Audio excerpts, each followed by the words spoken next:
ഈ ആയത്തിനെ വിശദീകരിക്കുന്നിടത്ത് പറഞ്ഞത് കാണാൻ കഴിയും. പിന്നെ ഫലം മഗ്ദൂബി അലൈഹിം ഹുമുൽ ഉലമാഉ ലദീന ലം യഅമലൂ ബിഇൽമിഹിം. കോപത്തിനിടയായവർ എന്ന് പറഞ്ഞാൽ ഉലമാക്കളാണ്, അവർക്ക് ഇൽമുണ്ട് പക്ഷെ അതനുസരിച്ച് അമല് ചെയ്യുന്നില്ല. വദ്ദാലൂൻ അൽ ആമിലൂന ബിലാ ഇൽമിൻ.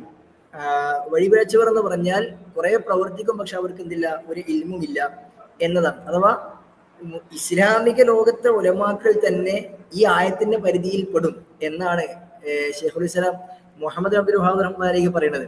അപ്പൊ എന്നിട്ട് അത് തുടർന്നാണ് പറയുന്നത് എന്ത്, ഒന്നാമത്തേത് സിഫത്തുൽ യഹൂദാണ്, രണ്ടാമത്തേത് സിഫത്തുൽ നസാറയാണ്. ഒന്നാമത്തേത് ജൂതന്മാരുടെ അഥവാ അറിവുണ്ട് പ്രവർത്തനമില്ലാത്ത ജൂതന്മാരുടെ രീതിയാണ്, എന്നാൽ പ്രവർത്തനമുണ്ട് അറിവില്ല എന്നുള്ളത് നസാറാക്കളുടെ രീതിയാണ്. അപ്പൊ ഈ രീതി ഈ ആയത്തിന്റെ പരിധിയിൽ മുസ്ലിമുകളും വരും, ഈ ആയത്തിന്റെ പരിധിയിൽ ഇസ്ലാമിന്റെ വിഷയത്തിൽ അതിരുവിടുന്ന ആളുകൾ വരും, ഇസ്ലാമിന്റെ വിഷയത്തിൽ കൃത്യമായ നിലപാടെടുക്കാത്ത ആളുകൾ വരും, ഒക്കെ വരും. അപ്പൊ ഈ ഒരു പാതയിൽ കുറെ പഠിച്ചിട്ട് അതനുസരിച്ച് പ്രവർത്തിക്കാത്ത ആളുകളുടെ കൂട്ടത്തിലും ഉൾപ്പെടുത്തില്ല റബ്ബേ. പിന്നെ ഒന്നും പഠിക്കാതെ എന്തെല്ലോ ചെയ്തു കൂട്ടുന്ന കൂട്ടത്തിലും പെടുത്തില്ല റബ്ബേ എന്നാണ് മുസ്ലിമീങ്ങൾ 17 വട്ടവും പ്രാർത്ഥിക്കുന്നത്. അല്ലാതെ മുസ്ലിമായവര് ഞാന് എന്നെ ജൂതനാക്കല്ലേ, എന്നെ ക്രിസ്ത്യാനിയാക്കല്ലേ എന്ന് നേരിട്ടുള്ള തേട്ടമല്ല എന്ന്. അപ്പോൾ ഈ ആയത്തിന്റെ വിശദീകരണം നോക്കുമ്പോൾ നമുക്കതൊക്കെ കാണാൻ കഴിയും. അതല്ലാതെ നേരിട്ട് അതിന്റെ അർത്ഥങ്ങൾ എടുത്തിട്ട് നേരത്തെ പറഞ്ഞ പോലെ ഇത് മൊത്തം ഇങ്ങനെയാണ് എന്ന രൂപത്തിലുള്ള പ്രചരണം ഒരിക്കലും ശരിയല്ല. മാത്രവുമല്ല, ഇസ്ലാം എന്ന് പറഞ്ഞാൽ ഇനി കൊലപാതകം അംഗീകരിക്കുന്ന രംഗത്ത് തന്നെ എങ്ങനെയാണ് കൊലപാതകം നടത്തേണ്ടത് എന്ന് പോലും നേരത്തെ യുദ്ധരംഗത്ത് പറഞ്ഞു.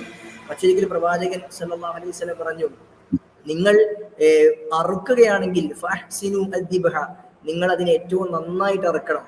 ഇനി ഒരു ഭരണാധികാരി തിന്മ ചെയ്ത ആളുകളെ കൊലക്കുറ്റത്തിന് വിധിക്കുകയാണെങ്കിൽ ഫഹ്സിനു അൽ ഖിത്ല, നിങ്ങൾ അവരെ ഏറ്റവും നന്നായി കൊല്ലണം എന്നാണ്.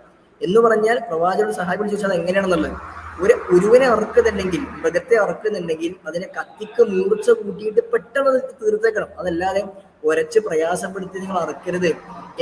കൊലപാതകം അഥവാ ഒരു ജീവിയെ പോലും നിങ്ങൾ അനുവദിച്ച മാർഗത്തിൽ കൊല്ലുകയാണെങ്കിൽ എങ്ങനെ ചെയ്യണം എന്നൊക്കെ പഠിപ്പിച്ചൊരു മതം. ഒരിക്കലും ആ മുസ്ലിമിനെ കണ്ടെടുത്ത് വെച്ച് അങ്ങനെ കൊല്ലണം, എല്ലാവരോടും വെറുപ്പ് കാണിക്കണം, ഒരാളോടും ചിരിക്കാൻ പാടില്ല, മുസ്ലിങ്ങൾ എന്നൊക്കെ പറഞ്ഞാൽ മാറ്റി നിർത്തപ്പെടുന്ന ആളുകളാണ് എന്നൊന്നും പറയുന്നില്ല എന്നുള്ളത് നമുക്ക് മനസ്സിലാവും.